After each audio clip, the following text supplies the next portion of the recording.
দ্বাদশ শ্রেণীতে পাঠ্য মহাশ্বেতা দেবীর ভাত গল্প আলোচনা করা হবে। মহাশ্বেতা দেবী 1926 থেকে 2016 এই দীর্ঘ সময়কাল বাংলা কথা সাহিত্যের জগতে এক বিখ্যাত মহিলা কথা সাহিত্যিক।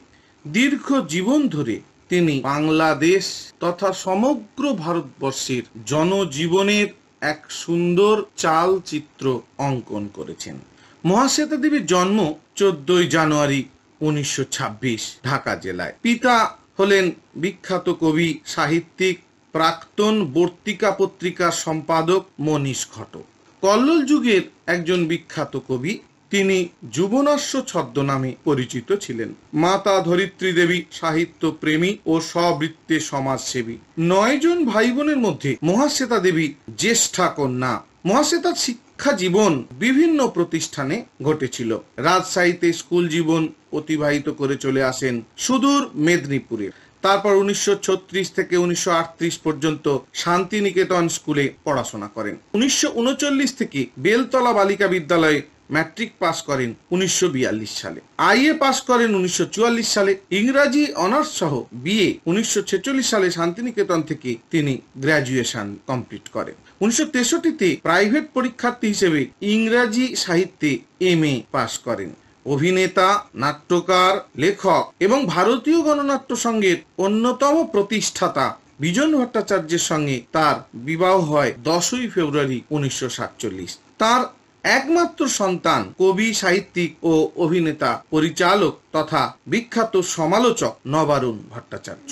তার কর্মজীবন 1948 থেকে 49 পদ্মপুকুর ইনস্টিটিউশনের প্রাত বিভাগের শিক্ষকতা। 1949 থেকে 50 কেন্দ্রীয় সরকারের deputy accountant general post and Telegraph অফিসে আপার ডিভিশন ক্লার্ক। পরে 1957 সালে রমেশ মিত্র বালিকা বিদ্যালয়ের 1 বছরের শিক্ষকতা করে শেষ পর্যন্ত 1964 সালে বিজয়গড় জ্যোতিষ রায় কলেজে ইংরেজির অধ্যাপিকা রূপে স্থায়ী পদ গ্রহণ করেন। 1984-তে স্বেচ্ছায় শিক্ষকতা থেকে অবসর গ্রহণ করেন। মহাশ্বেতা দেবীর প্রথম মুদ্রিত লেখা রবীন্দ্রনাথের ছেলেবেলা গ্রন্থটি নিয়ে, যেটি 1939 খ্রিস্টাব্দে প্রকাশিত হয় খগেন্দ্রনাথ সেন সম্পাদিত রংমশাল পত্রিকায়। প্রথম মুদ্রিত গ্রন্থ ঝাঁসির রানী সাপ্তাহিক দেশ পত্রিকায় প্রকাশিত হয়েছিল। 1956 খ্রিস্টাব্দে প্রথম উপন্যাস নটি হুমায়ুন কবির সম্পাদিত চতুরঙ্গ পত্রিকায় 1957 সালে তা প্রকাশিত হয়। সম্পাদনা করেছেন ত্রৈমাসিক বর্তিকা, অর্থাৎ পিতার সম্পাদিত পত্রিকা বর্তিকার ত্রৈমাসিক সংখ্যা তিনি সম্পাদনা করতেন। সাহিত্য পুরস্কার ও অন্যান্য সম্মান হিসাবে তিনি লাভ করেছিলেন কলিকাতা বিশ্ববিদ্যালয়ের প্রদত্ত লীলা পুরস্কার, শরৎচন্দ্র স্মৃতি পদক, ভুবন মোহিনী পদক, জগত্তারিণী স্বর্ণ পদক, অমৃত পুরস্কার, সাহিত্য একাডেমি পুরস্কার পান 1979 খ্রিস্টাব্দে। নিখিল ভারত বঙ্গ সাহিত্য সম্মেলনের স্বর্ণ পদক লাভ করেন। ভারত সরকার প্রদত্ত পদ্মশ্রী উপাধিও তিনি পেয়েছিলেন। আদিবাসীদের নিয়ে কাজ করার জন্য 1986 সালে তিনি পদ্মশ্রী উপাধি লাভ করেছিলেন। জ্ঞানপীঠ পুরস্কার পান। বিভূতিভূষণ স্মৃতি সংসদ পুরস্কার পেয়েছিলেন। গল্প, উপন্যাস, অনুবাদ, জীবনী ইত্যাদি মিলে মহাশ্বেতা দেবীর বইয়ের সংখ্যা শতাধিক। এর মধ্যে উল্লেখযোগ্য কয়েকটি হলো অরণ্যের অধিকার, কবি বন্ধঘটি গাঁয়ের জীবন ও মৃত্যু, অক্লান্ত, কৌরব, চট্টি মুন্ডা ও তার তীর, তিতুমির, শ্রী শ্রী গণেশ মহিমা, 1084 মা ইত্যাদি। মহাশ্বেতা দেবী শুধু লেখালেখিতে নিজেকে সীমাবদ্ধ রাখেননি, গ্রামগঞ্জেও ঘুরেছেন, মানুষের লড়াইয়ে সামিল হয়েছেন। এই অভিজ্ঞতা তার জীবনকে ভীষণভাবে প্রভাবিত এবং উদ্বুদ্ধ করেছিল। মহাশ্বেতা দেবীর উপন্যাসগুলির মধ্যে প্রথম উপন্যাস হলো নটি 1957। এছাড়াও তার উল্লেখযোগ্য উপন্যাসগুলি হলো মধুরে মধুর 1958, যমুনা কি তীর 1958, তিমির লগন 1959, প্রেম তারা 1959, এইটুকু আশা 1959, বায়োস্কোপের বাক্স 1960, রূপরেখা 1960, তারার আধার 1960, লায়লা আসমানের আয়না 1961, পরম পিপাসা 1961, সামনে তাকাও 1961, অমৃত সঞ্চয় 1962, দিনের পারাবারে 1963, অজানা 1965, বাসস্টপে বর্ষা ধারা 1966, কবি বন্দঘটি গাঁয়ের জীবন ও মৃত্যু 1966, আধার মানিক 1966, বিপন্ন আয়নাথ 1966, তীর্থ শেষের সন্ধ্যা 1966, দুস্তর 1966, মধ্যরাতের গান 1967, স্বামীর ঘর 1968, মাস্টার সাহেব 1972, দুস্তর 1975, হাজার চুরাশির মা 1975, জন্ম যদি তব 1976, ধানের শীষে শিশির 1976, সাহা 1977, অরণ্যের অধিকার 1977, একটা বিখ্যাত উপন্যাস। এখনো অনার্সে সেটা পড়ানো হয়। অপারেশনে বসাই টুডু 1978, অগ্নিগর্ভ 1978, সরস্বতিয়া 1979, সুভাগা বসন্ত 1980, নৈরিতে মেঘ 1980, জটায়ু 1980, অকালন্ত কৌরব 1980, চট্টিমুন্ডা এবং তার তীর 1980, সিধু কানুর ডাকে 1981, বিবেক বিদায় পালা 1983, শালগিরিরা ডাকে 1983, আশ্রয় 1985, তিতুমির 1986, 20-21 1986, শ্রী শ্রী গণেশ মহিমা 1987, টেরোড্যাকটিল, পুরাণ সহায় ও পীর্থা 1990, সতী 1990, ক্ষুধা 1992, গান্ধারী পর্ব 1992, মার্ডারারের মা 1982, বেদখণ্ড 1997, 29 নম্বর ধারার আসামি 1998 ইত্যাদি। এবার আমরা মহাশ্বেতা দেবীর উল্লেখযোগ্য ছোট গল্প গ্রন্থগুলির নাম বলবো। মহাশ্বেতা দেবীর উল্লেখযোগ্য ছোট গল্প গ্রন্থগুলি হলো সানা নয় রূপে নয় 1960, সপ্তপর্ণী 1961, অবিশ্বাস্য 1972, মূর্তি 1979, স্তন্যদায়িনী ও অন্যান্য গল্প 1979, পাঁকাল 1983, দৌলতি 1984, ইটের পর ইট 1987, কি বসন্তে কি শরতে 1987, প্রথম পাঠ 1988, ঘাতক 1989, তালাক ও অন্যান্য গল্প 1992 ইত্যাদি। দরিদ্র জনগণের শোষণ বঞ্চনায় তার গল্প লেখার প্রেরণা।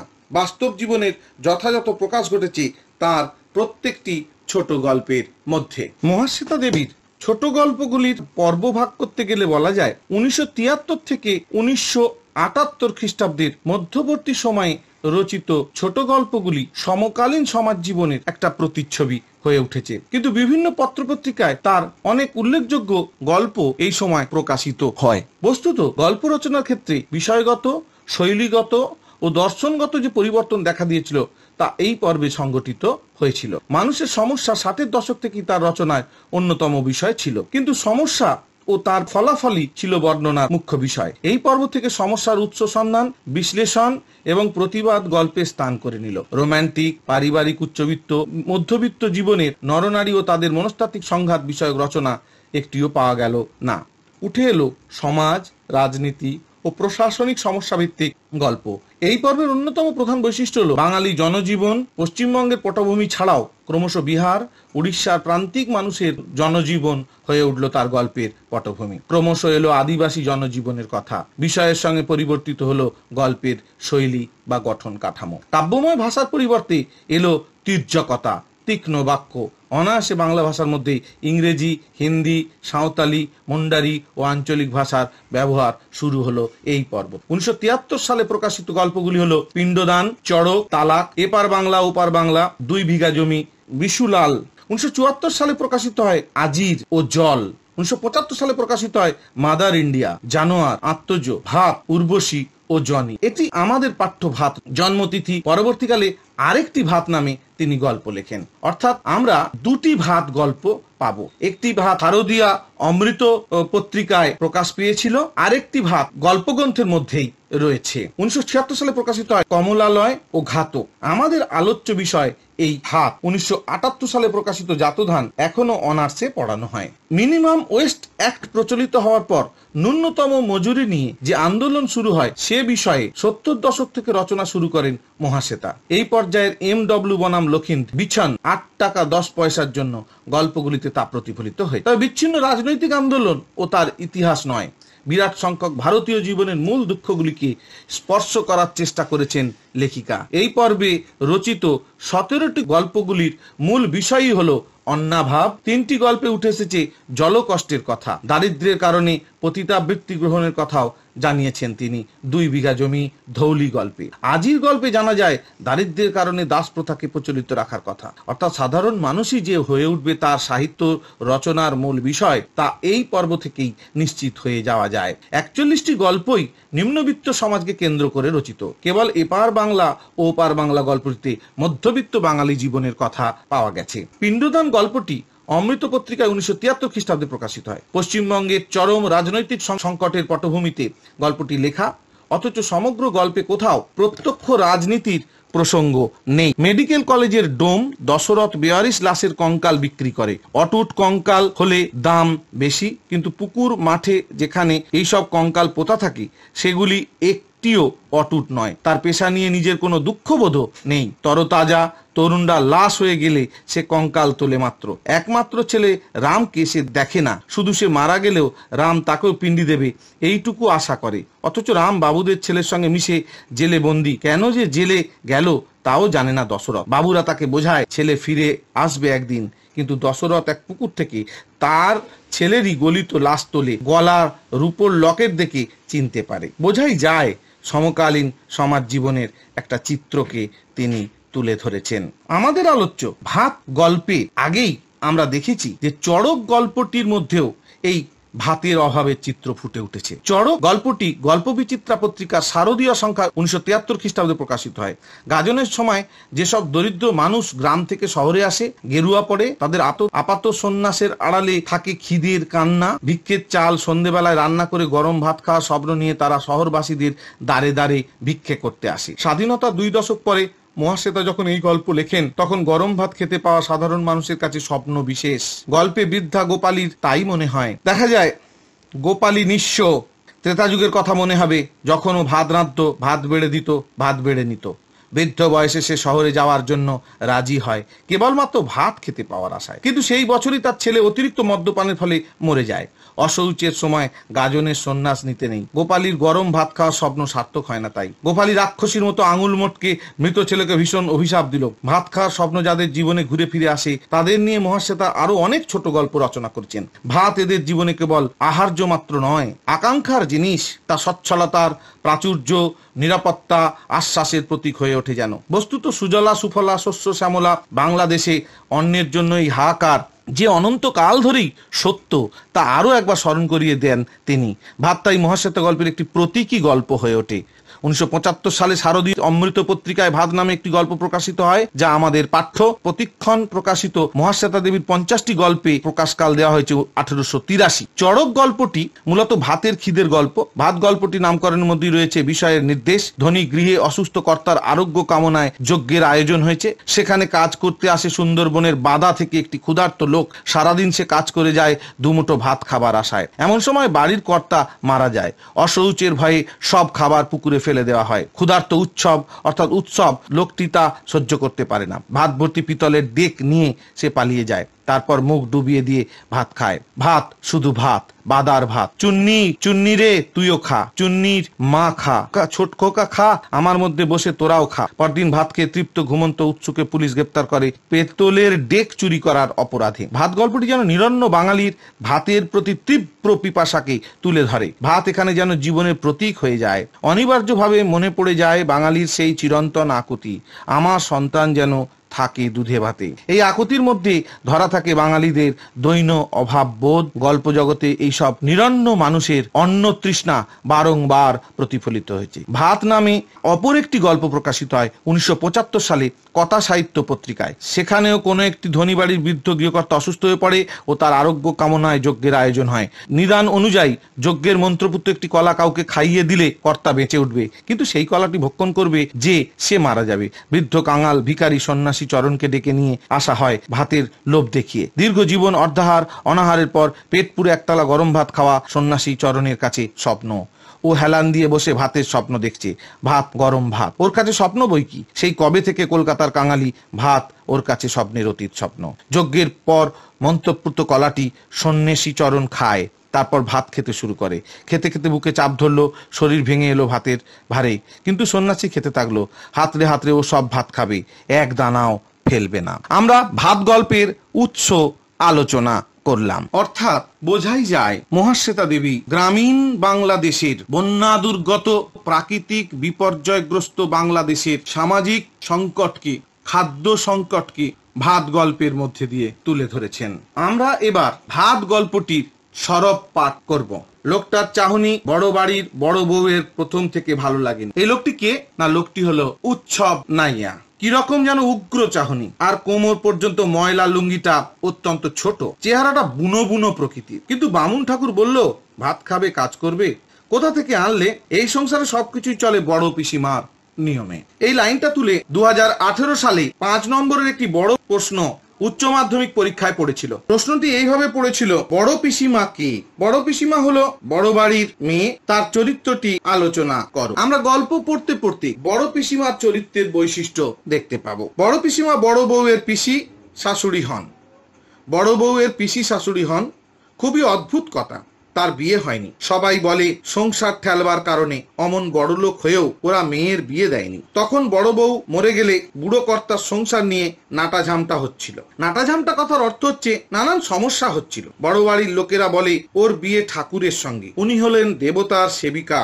বড় বাড়িতে শিব মন্দিরও আছে একটা। বুড়ো কর্তা এ রাস্তার সবগুলো বাড়ি শিব মহেশ্বর ত্রিলোচন উমাপতি এমন বহু নামে শিবকে দিয়ে রেখেছিলেন। দূরদর্শী লোক ছিলেন, তার জন্যই এরা করে খাচ্ছে। বড় পিসিমা নাকি বলেছিলেন উনি আমার পতি দেবতা, মানুষের সঙ্গে বিয়ে দিও না। এসব কথা সত্যি না মিথ্যে কে জানে। বড় পিসিমা চিরকাল এ সংসারে হেঁসেল দেখেছেন, ভাড়াটে বাড়িতে মিস্ত্রি লাগিয়েছেন এবং তার বাবার সেবা করেছেন। বড় বউয়ের কথা শুনে বড় পিসিমা বলেন, কোথা থেকে আনলে মানে? ঝড় জলে দেশ ভেসে গেছে, আমাদের বাসিনীর কে হয় সেই ডেকে আনলে। বড় বউ বলে, কিরকম দেখতে? ময়ূর ছাড়া কার্তিক আসবে না? তোমরা তো 10টা পয়সা দিতে পারবে না প্রাণে ধরে, এই 14 দফায় কাজ করবে, পেটে দুটো খাবে বই তো নয়। কেনা চাল নয়, বাদা থেকে চাল আসছে, তা দিতেও আঙুল বেঁকে যাচ্ছে। বড় বউ চুপ করে যায়। বুড়ো পিসির কথা আজকাল কেমন যেন একটা ঠেস থাকে। তোমাদের মানে কি? বড় পিসিমা কি অন্য বাড়ির লোক নাকি? বড় পিসিমা শেষ খোঁচাটা মারেন, তোমার শ্বশুরই মরতে বসেছে বাছা, সেজন্যই হোমযজ্ঞী হচ্ছে, তার জন্য একটা লোক খাবে। বড় বউ কোনো কথা বলে না, সব কথাই সত্যি। তার শ্বশুরই মরতে বসেছেন। 82 বছরটা অনেক বয়স। একটা প্রশ্ন পড়েছে, বড় বাড়ির কর্তার বয়স কত? সেটা হলো 82। কিন্তু শ্বশুর বেশ টনক ছিলেন। টনক মানে বেশ শক্তপোক্ত ছিলেন। তবে ক্যান্সার বলে কথা, লিভারে হয়, তাই বড় বউ জানতো না। বড় বউ প্রায় দৌড়ে চলে যায়। আজ অনেক কাজ।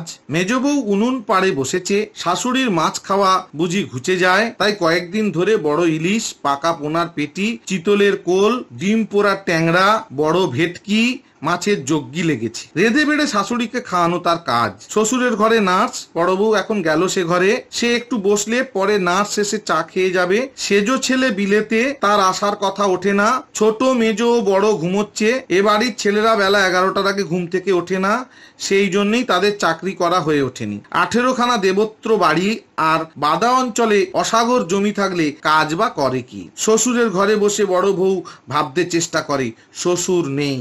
2019 সালে এমসিকিউ প্রশ্ন হিসেবে এই লাইনটি তুলে একটি প্রশ্ন এসেছিল, বড় বউ ভাবতে চেষ্টা করে। বড় বউ কি ভাবতে চেষ্টা করে? শ্বশুর নেই। এখানে কিন্তু দুবার কথাটা আছে। বড় বউ ভাবতে চেষ্টা করে, শ্বশুরের ঘরে বসে বড় বউ ভাবতে চেষ্টা করে। দুটো লাইনই এক ধরনের, কিন্তু এইখানে দ্বিতীয় লাইনটিকেই ধরতে হবে। বড় বউ ভাবতে চেষ্টা করে তখন চাঁদ সূর্য উঠবে কিনা, সে অবস্থাটা কেমন হবে। ক্যান্সার, লিভারের ক্যান্সার, তা আগে বোঝা যায়নি। বোঝা গেল যখন, তখন আর কিছু করবার নেই, বড় বউ ভাবতে চেষ্টা করে। ঠিক এই জায়গা থেকেই 2019 সালে এমসিকিউ একটি প্রশ্ন পড়ে। তার জন্য দই পেতে ইসুকগুল দিয়ে শরবত করে দিতে হতো। শত ঠাকুর আসুক, তিনি খেতে আসার 5 মিনিট আগে বড় বউকে করতে হতো রুটি লুচি, তার বিছানা পাততে হতো, পা টিপতে হতো, কত কাজ করতে হতো সারা জীবন ধরে। এখন সেসব কি আর করতে হবে না? কে জানে। ডাক্তাররা বলে দিয়েছে বলেই তো আজ এই যজ্ঞী হোম হচ্ছে। ছোট বউয়ের বাবা এক তান্ত্রিক এনেছেন। বেল, কেওড়া, অসত্য, বট, তেঁতুল গাছের কাঠ এসেছে আগমন করে, সেগুলো সব এক মাপে কাটতে হবে। কালো বিড়ালের লোম আনতে গেছেন ভজন চাকর। 2015 সালে এই লাইনটি তুলে একটি এমসিকিউ প্রশ্ন পড়েছিল উচ্চ মাধ্যমিক পরীক্ষায়, কে কালো বিড়ালের লোম আনতে গেছে? উত্তর, ভজন চাকর। শ্মশান থেকে বালি, এমন কত যে ফরমাস, তাই ওই লোকটাকে ধরে আনা কাঠ কাটার জন্য। ও নাকি কদিন খায়নি, বাসিনী এনেছে, বাদায় থাকে, অথচ ভাতের আহিংকে এতখানি। আহিংকে মানে লোভ, অর্থাৎ ভাতের লোভ তার অনেক। এ আবার কি কথা? বাদায় চালের অভাব নাকি? দেখো না একতলায় গিয়ে ডোলে ডোলে কত রকম চাল থরে থরে সাজানো আছে। নার্স এসে বসে, বড় বউ নেমে যায়। আজ খাওয়া দাওয়া ঝপ করে সারতে হবে। তান্ত্রিক হোমে বসবার আগে হোম করে তান্ত্রিক, শ্বশুরের পানটুকু ধরে রাখবেন। তান্ত্রিক নিচের হল ঘরে বসে আছেন। বুড়ো পিসিমা বলেন, নামতে পারলে বাছা, চালগুলো তো বের করে দেবে।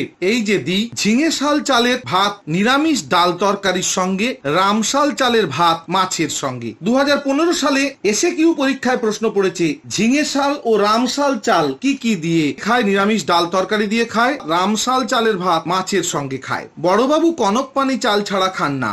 মেজ আর ছোটর জন্য 12 মাস পদ্মজালি চাল রান্না হয়।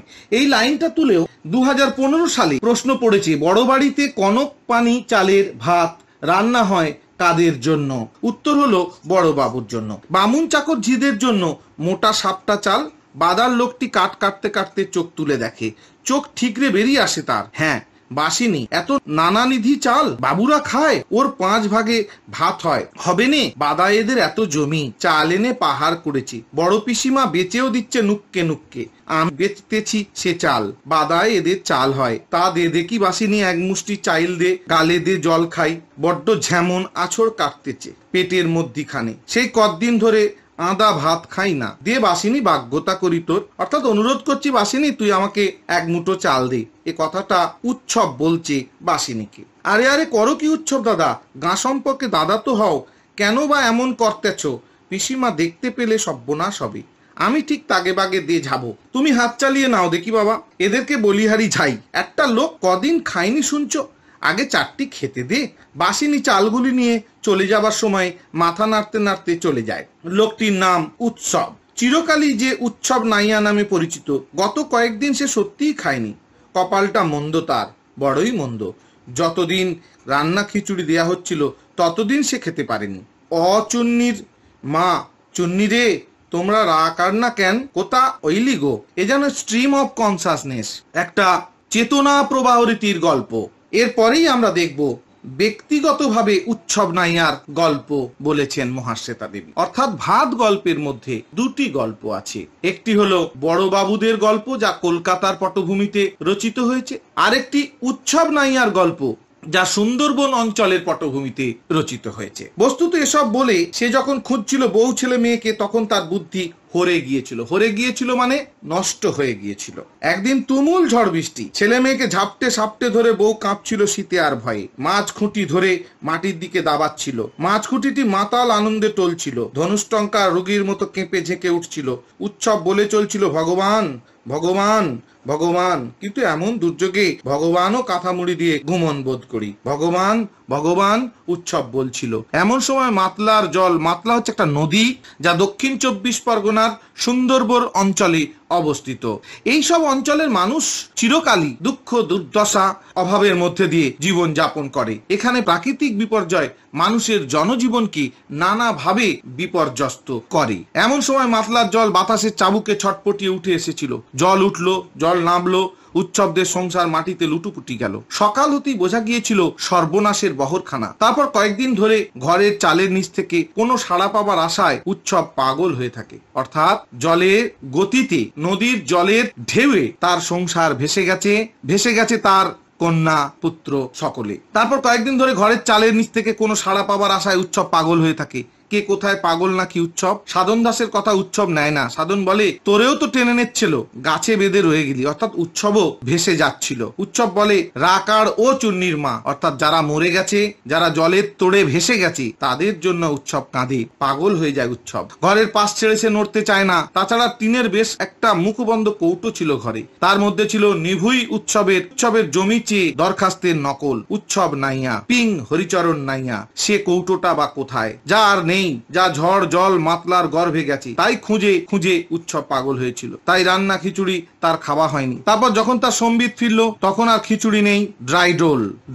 ড্রাইডোল কথার অর্থ হলো শুকনো খাবার।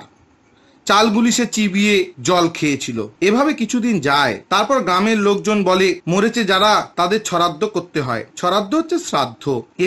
এ কাজ করার জন্য তারা মহানাম সৎপতিককে খবর দেয়। মহানাম সৎপতিক একজন ব্রাহ্মণ, কিন্তু মহানাম এখন আর 2টো গ্রামে অনুরূপ শ্রাদ্ধ শান্তি সেরে তবে এখানে আসবে। গ্রামবাসী অন্যেরা মাছ গুগলি কাঁকড়া যা পাচ্ছে ধরতে লেগেছে।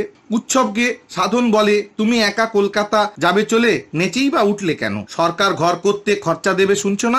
উৎসব হঠাৎ খুব বুদ্ধিমান সাজতে চায়। ও বলে সে একটা কথা বটে, ঝড় জলে কার কি হলো, মা ভাই বোন আছে না গেছে, দেখতে বাসিনী আসতে পারেনি, তার বোন আর ভাজ কলকাতা যাচ্ছিল, ওরা কিছুকাল ঠিকে কাজ করবে। উৎসব আগেও গিয়েছিল একবার। বাসিনী যেখানে কাজ করে সে ঘর বাড়ি দেখেছিল বাইরে থেকে। বার বাড়িতে ঠাকুর দালান আছে, মন্দিরের মাথায় পেতলের ত্রিশূল দেখেছিল।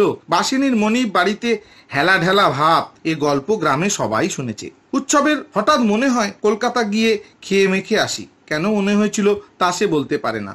উপসে এক রাতে বউ ছেলে মেয়ে ঘরদোর হারিয়ে সে যেন কেমন হয়ে যাচ্ছিল। মাথার ভেতরটা ঝিমঝিম করে, কোনো কথা গুছিয়ে ভাবতে পারে না। খুব ভাবে সে, না এইবার গুছিয়ে ভাবতে হচ্ছে। কি যে হলো তা এখনো দিশে হচ্ছে না তেমন। ভাবতে গেলেই তার প্রথমে মনে হয় ধানে গোছ আসার আগেই ধান গাছ থেকে সবুজ রং চলে যেতে থাকে, অর্থাৎ সমস্ত কিছুই গড়ে ওঠার আগেই যেন ধ্বংস হয়ে যায়। কার্তিক মাসেই ধান খড় হয়ে গেল, তা দেখে উৎসব মাথায় হাত দিয়েছিল। সতীশ মিস্ত্রির হরকুল পাটনায় মোটা 3 ধানের মড়ক। উৎসব তো সতীশের কাজ করেই কমাস বেঁচে থাকি। ও উৎসব, মনিবের ধান যায় তো তুই কাঁদিস কেন? কাঁদবো না সাধনবাবু, কাঁদবো না সাধনবাবু, কাঁদবো না। লক্ষ্মী না আসতে সেদে ভাসান যাচ্ছে, তা কাঁদবো না এতটুকু? আমরা খাবো কি? অর্থাৎ যদি মনিবের ধান না হয় তাহলে তার শ্রমিকরা কি খাবে, তার কৃষকরা কি খাবে? তা গুছিয়ে চিন্তা করতে বসলে আগে মনে হয় ধান খেতে আগুন লাগার কথা। তারপর মনে পড়ে যে রাতে ঝড় হয় সেই সন্ধে অনেকদিন বাদে সে পেট ভরে খেয়েছিল এই এত হিঞ্চে সেদ্ধ আর এত গুগলি সেদ্ধ, নুন আর লঙ্কা পোড়া দিয়ে। দিনটা এমন ছিল যে সেদিন গ্রামের সকল উৎসবরা ভরা পেট খেয়েছিল। খেতে খেতে চুন্নির মা বলেছিল, দেবতার গতিক ভালো নয় কো, লৌকনে ঝাড়া বেইরেছে বুঝি বা বোট মারা পড়ে। এ কথাটাও বেশ মনে পড়ে। তারপরেই মনে পড়ে মাঝ খুঁটিটা সে মাটির দিকে ঠেলে ধরে আছে। মা বসুমতী যেমন সে খুঁটি রাখতে চায়নি, উগড়ে ফেলে দেবে। ভগবান ভগবান ভগবান। তারপর বিদ্যুৎ চমকে ক্ষণিক আলোয় দেখা মাতলার সফেন জল ছুটে আসে। ব্যাস, সব ঘোলামেলা, একাকার। তারপর থেকে কি হলো, কোথায় গেল সব? তুমি কোথায়, আমি কোথায়? উৎসব নাইয়া, পিং হরিচরণ নাইয়া, কাগজ সহ কৌটোটি কোথায়? বড় সুন্দর কৌটোখানি গো।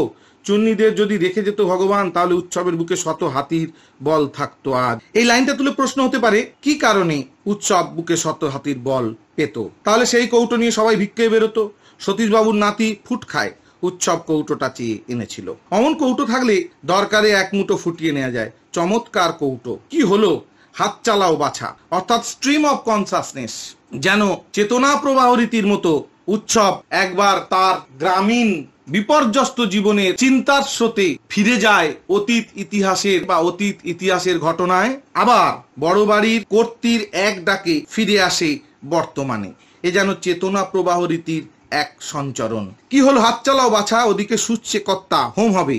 তা কাঠগুলো দাঁড়িয়ে দেখছো? বড় পিসিমা ক্ষণক্ষণ নিয়ে ওঠে। আর উৎসব বলে, বড় খিদে লেগেছে মাগো।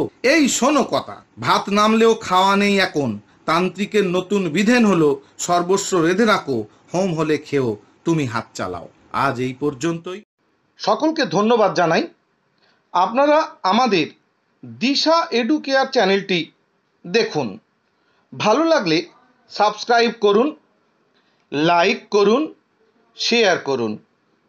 পরবর্তী পর্যায়ের নোটিফিকেশন পেতে বেল আইকনটি ক্লিক করুন।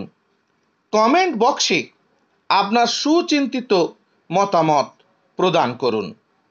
শিক্ষা সংক্রান্ত সমস্ত বিষয় জানতে আমাদের dishaeducare.in ওয়েবসাইটটি দেখুন। নমস্কার।